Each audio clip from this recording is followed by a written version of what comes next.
ஆக்கமும் ஆன்மீகமும் ஓர் அற்புதமான தொழில் நேயர்களே. குருவடி சரணம், திருவடி சரணம். மகாபெரிவா திருவடிகளே சரணம். ஒரு குட்டி அனுபவம் பார்ப்போம் நேயர்களே. அனுபவம்னு சொல்கிறத விட இந்த தொண்டுக்கு எவ்வளோ ஒரு மார்க் இருக்குதுன்னு நம்ம தெரிஞ்சுக்கலாம். கண்டிப்பாக மார்க்கு தான் நான் சொல்லுவேன். தொண்டனுக்கு தொண்டு செய்தால் அந்த அன்னைக்கு செய்வதற்கு சமம்.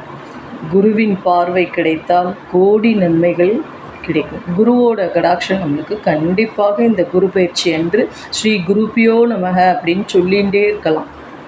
மஞ்சள் நிற எதுனாலும் தானம் கொடுக்கலாம்.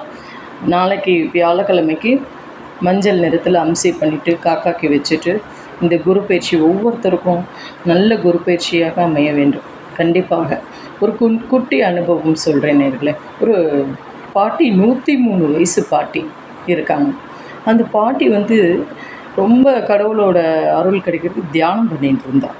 அப்போ கடவுள் நேரில் உனக்கு என்ன வர வேண்டும் வேணாலும் நீ கேளு, நான் உனக்கு கண்டிப்பாக தரேன் அப்படிங்கிற நம்ம கடவுள். அப்போ அந்த பாட்டி சொன்னாங்களாம், நான் எள்ளு பேரனை பார்க்கணும் அப்படின்னு கேட்டாங்க. அந்த எள்ளு பேரனுக்கு நான் படியேறி போகணும் அப்படின்னுலாம். கீழேருந்து அவன் அம்மா ஊட்டுறத நான் கீழேருந்து மாடியில் பார்க்கணும், அண்ணாந்து பார்க்கணும் அப்படிங்கிறான். ஊட்டுற கிண்ணம் தங்க கிண்ணத்தில் இருக்கணும் அப்படின்னாங்களாம். அதுக்கப்புறம் மெயின் இது என்ன கேட்குறாங்கன்னு பாருங்களேன். அந்த குழந்தை தவழுவதற்கு அழகான இடங்கள் அமைய வேண்டும், செல்வ கடாட்சமாக இருக்க வேண்டும் அப்படின்னு ஒன்றொன்னா அடுக்கிட்டு போகிறாங்களாம். அவங்க சொல்கிறது ஒரு 7 வரங்களாக இருக்கும்.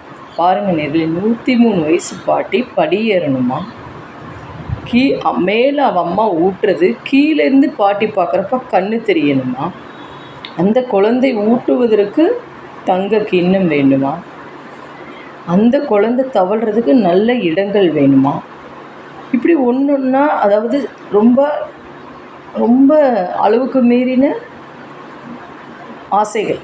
ஆனால் அந்த ஆசைகள் பெருமாள் என்ன சொல்கிறார், உனக்கு நிறைவேற்றி தரேன் அப்படிங்கிறாங்க.